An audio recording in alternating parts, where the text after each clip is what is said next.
Hello दोस्तों, कैसे हैं आप? I hope you will be fine at home.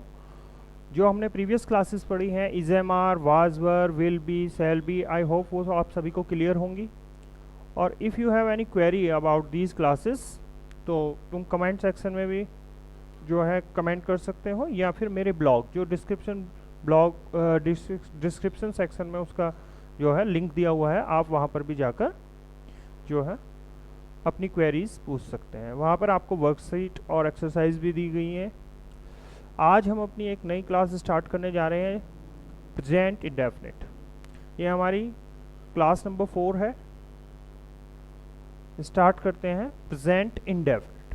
तो सबसे पहले हमें इनकी आइडेंटिटी देखनी है। क्या आइडेंटिटी है इसकी? जब हम प्रेजेंट इंडेफिनिट की बात करते हैं तो इन के अंत में ता है, ती है, ते हैं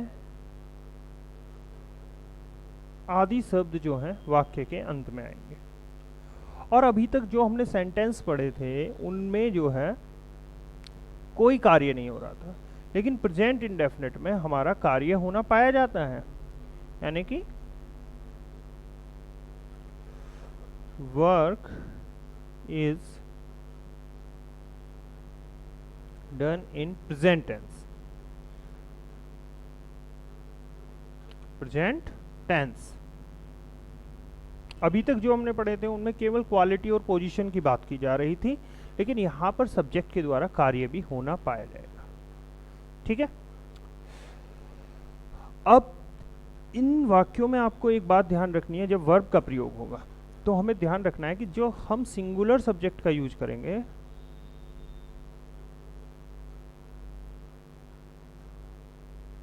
सब्जेक्ट, सिंगुलर सब्जेक्ट के साथ वर्ब की फर्स्ट फॉर्म में एस या ईएस का प्रयोग किया जाता है। एस या ईएस का अफर्मेटिव में, ठीक है, अफर्मेटिव में हम एस या ईएस का प्रयोग करते हैं सिंगुलर सब्जेक्ट के साथ। ठीक है।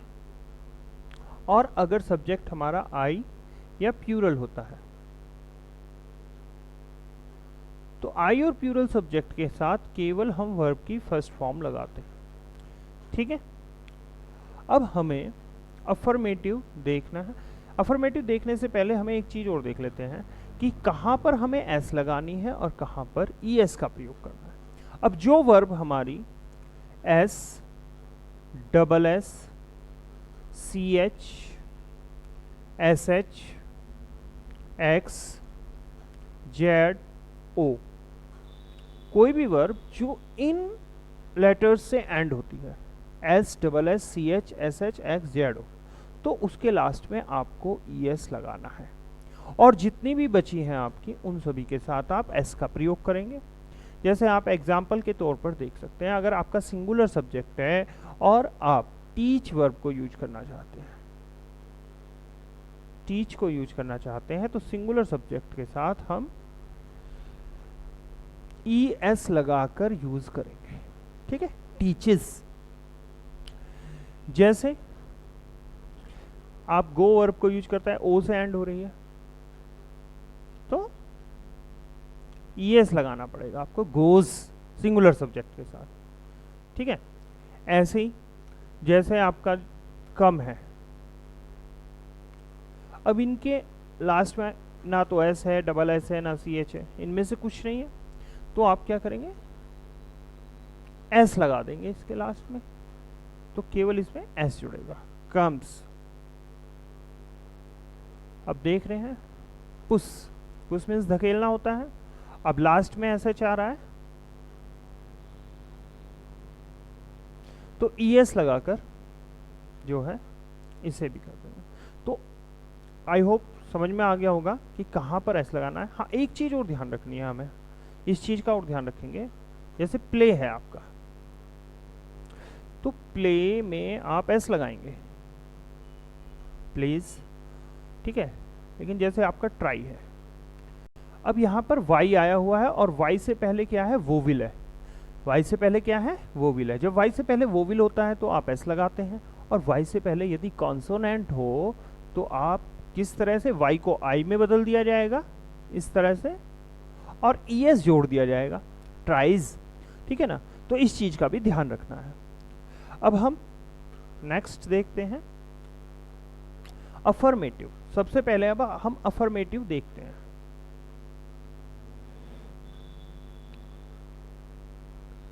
अफर्मेटिव में रूल क्या फॉलो करेंगे हम?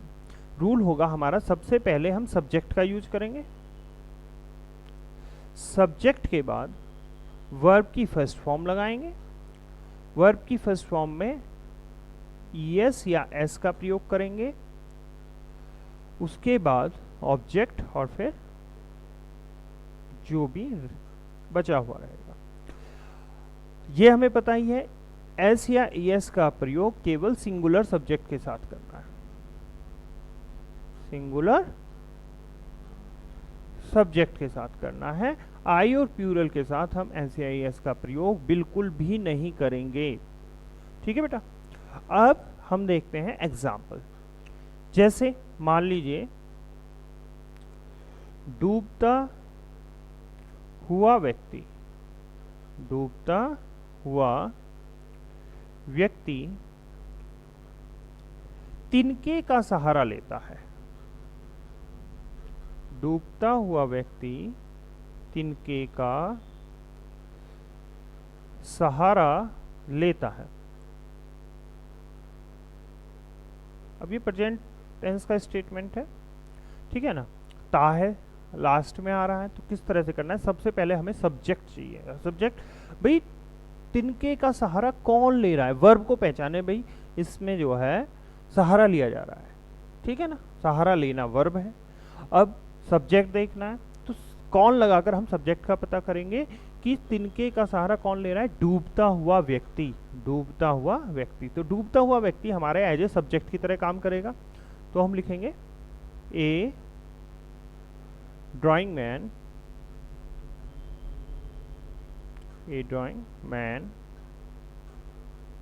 अब वर्ब की फर्स्ट फॉर्म, वर्ब की सहायता लेना, टेक हेल्प, तो हमने टेक का प्रयोग किया।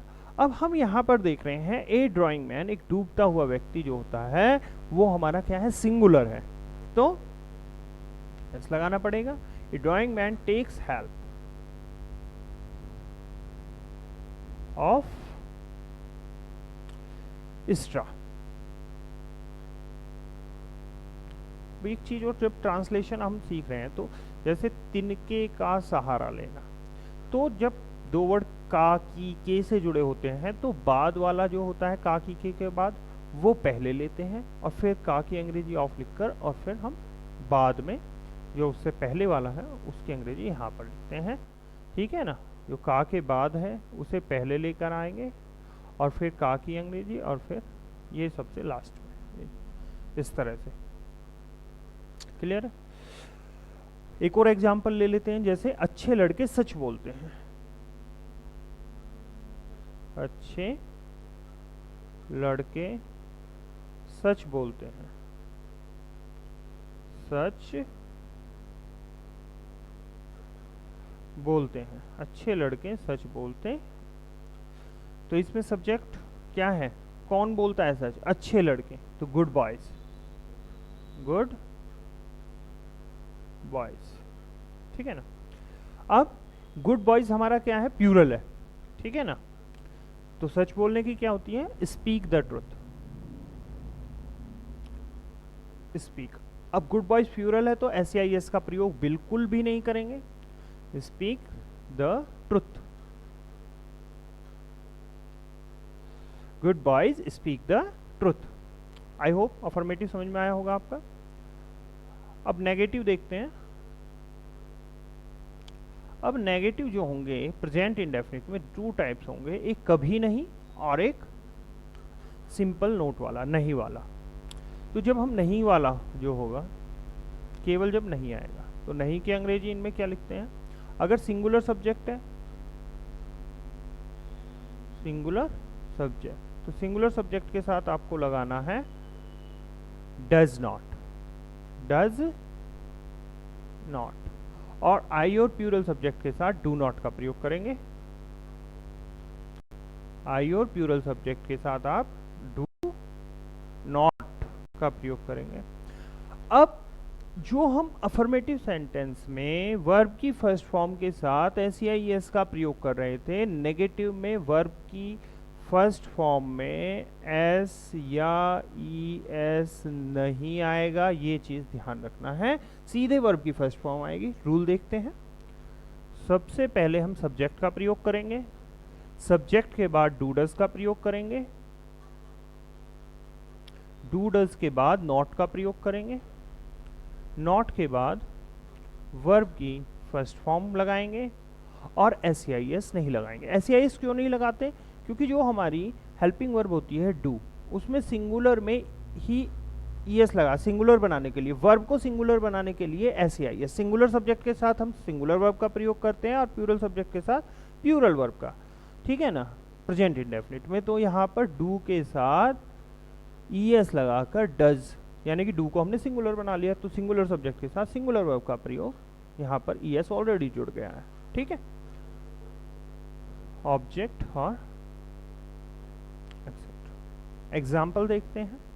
जैसे मैं तुम्हें कहानियां नहीं सुनाता हूं,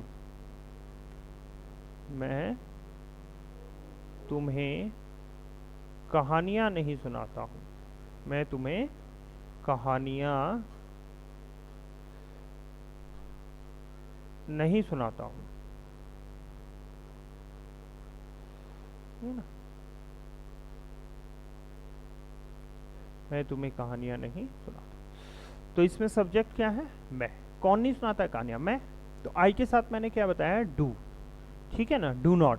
अब कहानियां नहीं शब्द आ रहा है तो डू नॉट का प्रयोग कर देंगे यहाँ पे, आई डू नॉट।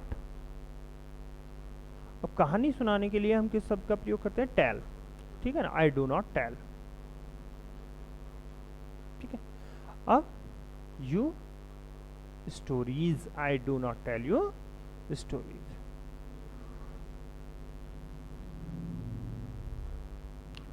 क्लियर? अब एक और देख लेते हैं एग्जांपल। जैसे वह अपना पाठ याद नहीं करता है। अब वह अपना पाठ याद नहीं करता है, तो कौन अपना पाठ याद नहीं करता है? वह। तो सब्जेक्ट आ जाएगा ही। अब ही के साथ हम किसका प्रयोग करेंगे? क्योंकि ये सिंगुलर है तो इसलिए डज नॉट का प्रयोग करेंगे। He does not,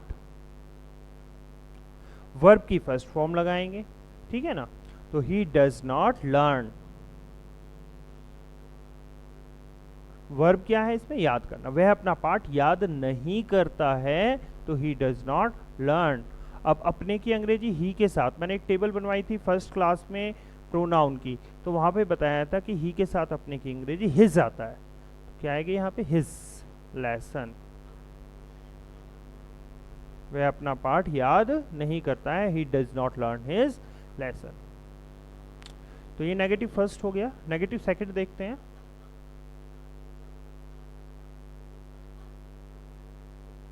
negative second, negative second में कभी नहीं शब्द का प्रयोग होता है। कभी नहीं, कभी नहीं के लिए हम नेवर का प्रयोग करेंगे।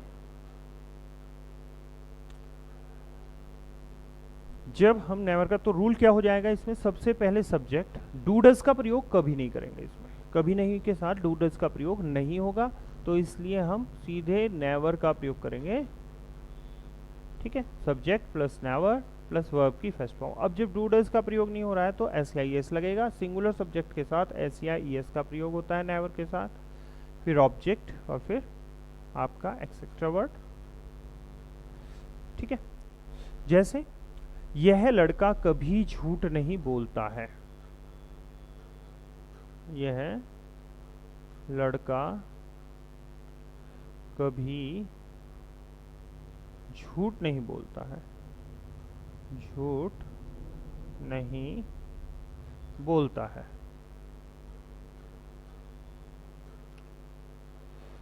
तो इसमें कभी नहीं शब्द आया हुआ है, तो सबसे पहले हमें क्या चाहिएगा? सब्जेक्ट चाहिएगा। तो यह लड़का कभी झूठ नहीं बोलता है, तो कौन झूठ नहीं बोलता है? यह लड़का। तो दिस बॉय सबसे पहले आ जाएगा, दिस बॉय।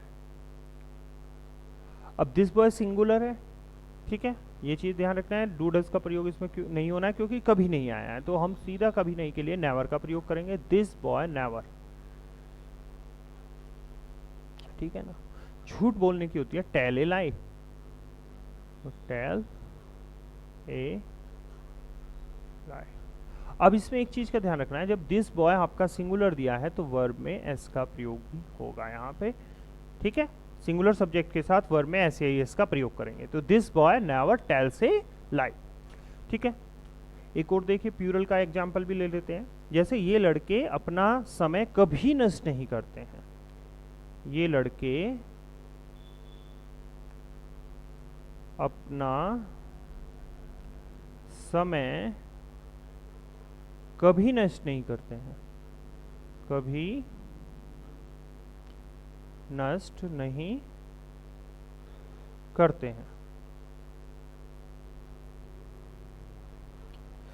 तो सबसे पहले हमें सब्जेक्ट चाहिएगा। भाई अपना समय नष्ट कौन नहीं करता है कभी भी?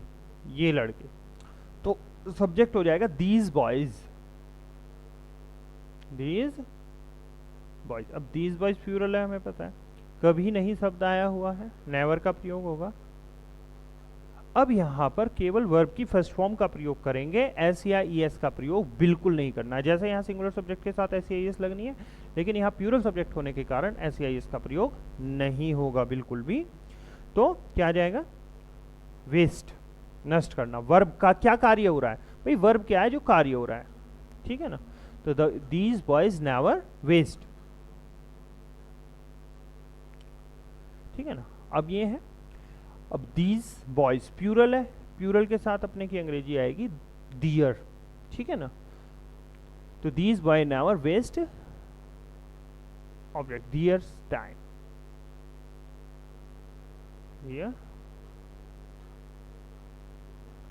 These boys never waste their time. ये लड़के अपना समय कभी नहीं, कभी नष्ट करते। क्लियर है? अब हम नेक्स्ट चलते हैं, इंटेरोगेटिव फर्स्ट टाइप।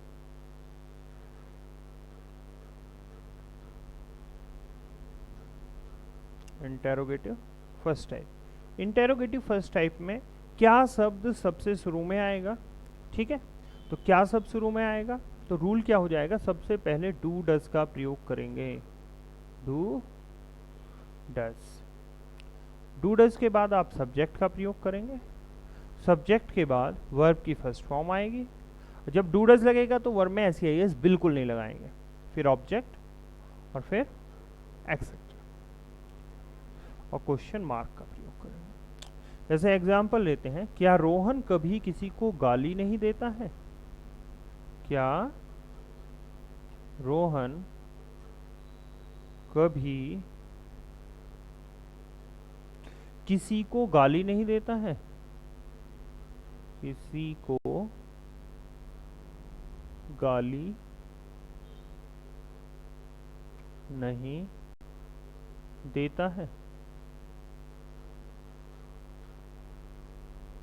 ता है आ रहा है, तो जो है हम सबसे पहले किसका प्रयोग करना है? डू या डज। अब डू डज का किसके अकॉर्डिंग प्रयोग होता है? सब्जेक्ट के अनुसार, अकॉर्डिंग टू सब्जेक्ट। अब सब्जेक्ट क्या है? गाली कौन नहीं देता है? कार्य क्या हो रहा है? गाली देने का। तो गाली कौन नहीं देता है? रोहन। अब रोहन कैसा है भाई? सिंगुलर है, तो सिंगुलर के साथ हम क्या लगाएंगे? डज। तो डज, फिर सब्जेक्ट लगाना है हमें। अब सब्जेक्ट क्या है? रोहन। गाली कौन नहीं दे रहा है? रोहन। डज रोहन। अब इसमें एक नहीं शब्द भी आया हुआ है, तो इंटेरोगेटिव में हमेशा याद रखना है कि नोट का प्रयोग जो है कभी नहीं आ रहा है, नहीं, हाँ कभी किसी को गाली नहीं देता है, तो कभी नहीं आ रहा है, तो कभी नहीं का प्रयोग सब्जेक्ट के बाद होगा। नेगेटिव जो भी वर्ड होगा उसका प्रयोग सब्जेक्ट के बाद करेंगे। डज रोहन नेवर, यहाँ पे कभी दिया हुआ है और यहाँ पे नहीं, तो हो गया कभी नहीं। कभी नहीं की अंग्रेजी क्या आ जाएगी? नेवर। डज रोहन नेवर, ठीक है ना। अब वर्ब की फर्स्ट फॉर्म, वर्ब क्या है भाई? गाली देना, abuse. Does Rohan never abuse anyone. Anyone यानी कि किसी को। Does Rohan never abuse anyone. Clear है? एक और देख लेते हैं, डू का एग्जाम्पल भी देख लेते हैं। क्या सब लड़के उसे एक अच्छा लड़का मानते हैं? क्या सब लड़के उसे एक अच्छा लड़का मानते हैं? अच्छा लड़का मानते हैं।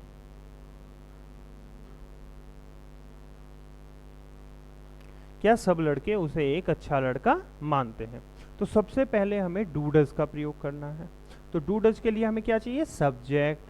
अभी कौन मानता है उसे एक अच्छा लड़का? सब लड़के। सब लड़के क्या है भाई? प्यूरिलिटी को डिनोट कर रहा है, प्यूरल है, तो क्या आ जाएगा? डू। फिर हमें चाहिए सब्जेक्ट। सब्जेक्ट क्या है भाई? कौन मान रहा है? सब लड़के। तो do all boys, do all boys. अब हमें क्या चाहिए भाई? हमारा डूडस भी आ गया, सब्जेक्ट भी आ गया, अब हमें चाहिए वर्ब की फर्स्ट फॉर्म। तो डू ऑल बॉयज कंसीडर। भाई वर्ब क्या है? मानना, तो consider. Do all boys consider. अब हमें चाहिए ऑब्जेक्ट, ठीक है ना? ऑब्जेक्ट क्या है? उसे एक अच्छा लड़का मानते हैं। Does all boys consider. Object क्या है? उसे, him. Consider him a good boy, a good boy.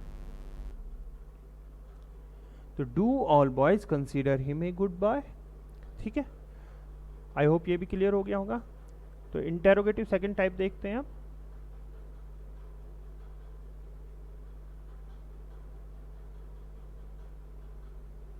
Interrogative second type. Interrogative second type में इंटेरोगेटिव जो वर्ड होता है हिंदी वाक्यों में वो बीच में आता है।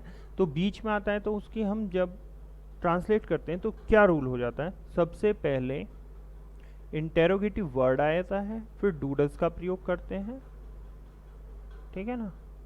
आफ्टर डूडल्स हम सब्जेक्ट का प्रयोग करते हैं, नोट होता है तो सब्जेक्ट के बाद लिखते हैं, ठीक है ना? इंटेरोगेटिव वर्ड, डूडल्स, सब्जेक्ट, ठीक है। फिर वर्ब की फर्स्ट फॉर्म, एस डूडल्स के साथ बिल्कुल नहीं लगाते इंटेरोगेटिव में। फिर ऑब्जेक्ट और फिर एक्सेट्रा का प्रयोग करेंगे, जो भी बचा कुचा होगा हमारा। एग्जाम्पल देखते हैं, जैसे प्रधानाचार्य जी ऑफिस में किस समय आते हैं? प्रधानाचार्य जी ऑफिस में किस समय आते हैं? किस समय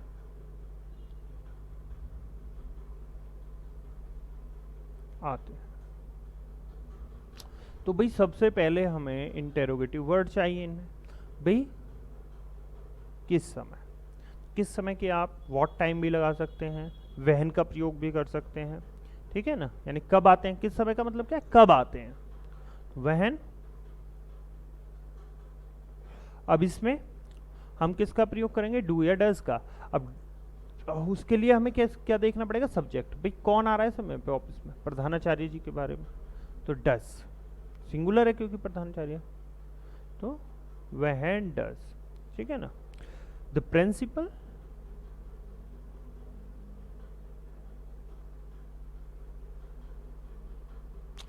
वहन डज द प्रिंसिपल, ठीक है? डज भी हो गया, सब्जेक्ट भी हो गया। अब हमें चाहिए वर्ब की first form.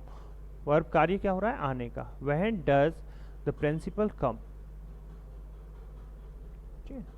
To office, to office.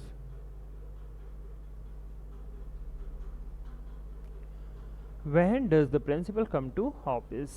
ठीक है, एक और देख लेते हैं। तुम पढ़ने के लिए कहाँ जाते हो? तुम पढ़ने के लिए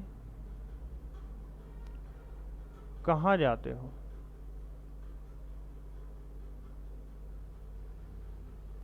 तुम पढ़ने के लिए कहाँ जाते हो? तो सबसे पहले हमें कहाँ शब्द की अंग्रेजी लिखनी पड़ेगी? वेयर। फिर हमें क्या चाहिएगा? Do does. अब इसमें सब्जेक्ट क्या है? कौन जा रहा है पढ़ने के लिए? तुम प्यूरल है तो क्या आ जाएगा? डू। फिर subject you, where do you. फिर वर्ब गो, ठीक है ना? अब कहाँ है? पढ़ने के लिए, फॉर स्टडी, और where do you go for study. अभी हम ट्रांसलेशन सीख रहे हैं, धीरे धीरे जब आगे क्लासेस आएंगे प्रीपोजिशंस, नाउन, सबका प्रयोग हम सीखेंगे आने वाली कक्षाओं में। तो ये इंटेरोगेटिव सेकंड टाइप हो गया। अब इसमें हमें एक चीज का और ध्यान रखना है, not. When interrogative word, IW मतलब इंटेरोगेटिव वर्ड, ठीक है ना, वर्क्स एज ए सब्जेक्ट, यानी कि जब इंटेरोगेटिव वर्ड सब्जेक्ट की तरह कार्य करे, अगर सेंटेंस में इंटेरोगेटिव वर्ड ही एज ए सब्जेक्ट की तरह कार्य करेगा तो सेंटेंस को हम अफर्मेटिव की तरह बनाएंगे। किसकी तरह बनाएंगे? अफर्मेटिव। ठीक है, अफर्मेटिव का रूल हमें पता ही होता है, क्या है? सब्जेक्ट होता है सबसे पहले, फिर आपकी वर्ब आती है, वर्ब की फर्स्ट फॉर्म में एस या एस का प्रयोग होता है, फिर ऑब्जेक्ट होता है, फिर इट। ठीक है ना, तो अफर्मेटिव के रूल को फॉलो करते हुए बनाना है। जैसे एग्जाम्पल, तुम्हें अंग्रेजी कौन पढ़ाता है? तुम्हें अंग्रेजी कौन पढ़ाता है? कौन पढ़ाता है? ठीक है, तो इसमें पढ़ाने का कार्य है, कौन कर रहा है? खुद कौन कर रहा है? जैसे राम तुम्हें अंग्रेजी पढ़ाता है, तो कौन पढ़ाता है भाई? राम। तो राम हमारा क्या है? सब्जेक्ट है वहां पे। तो यहाँ पे कौन से सब्जेक्ट का पता चल रहा है, तो ये एज ए सब्जेक्ट की तरह ही बिहेव करेगा। तो सबसे पहले हूँ का प्रयोग करेंगे, फिर वर्ब की फर्स्ट फॉर्म टीच। अब पढ़ाने वाला तो एक ही होगा, तो हूँ टीच के साथ ES भी लग जाएगा, टीचेस, फिर ऑब्जेक्ट यू इंग्लिश। हूँ टीचेस यू इंग्लिश, तुम्हें अंग्रेजी कौन पढ़ाता है? अब एक चीज का और ध्यान रखें, बता देते हैं वैसे आगे की बातें।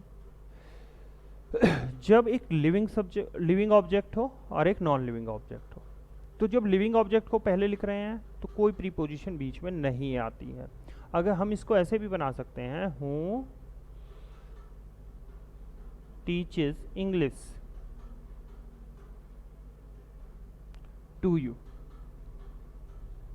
यानी कि जब लिविंग ऑब्जेक्ट बाद में रहेगा और नॉन लिविंग ऑब्जेक्ट पहले, तो बीच में प्रीपोजिशन जरूर आएगी, इस चीज का भी ध्यान रखना है।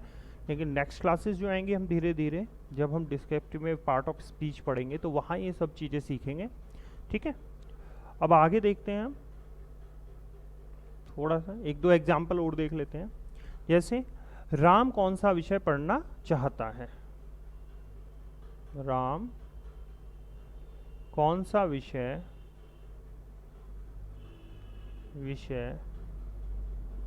पढ़ना चाहता है?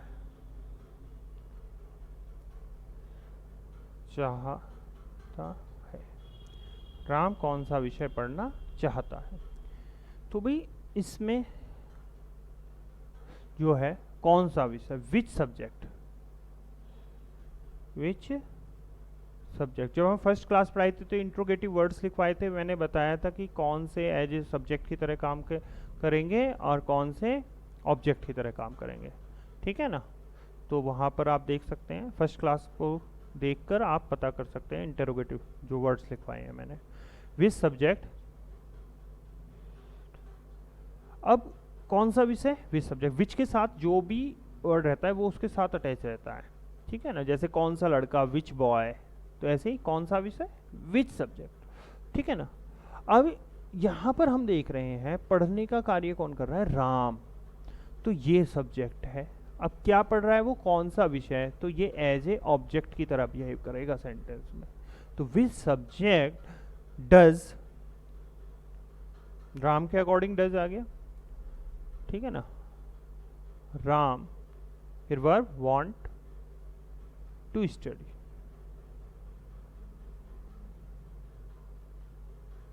विच subject Ram does want to study.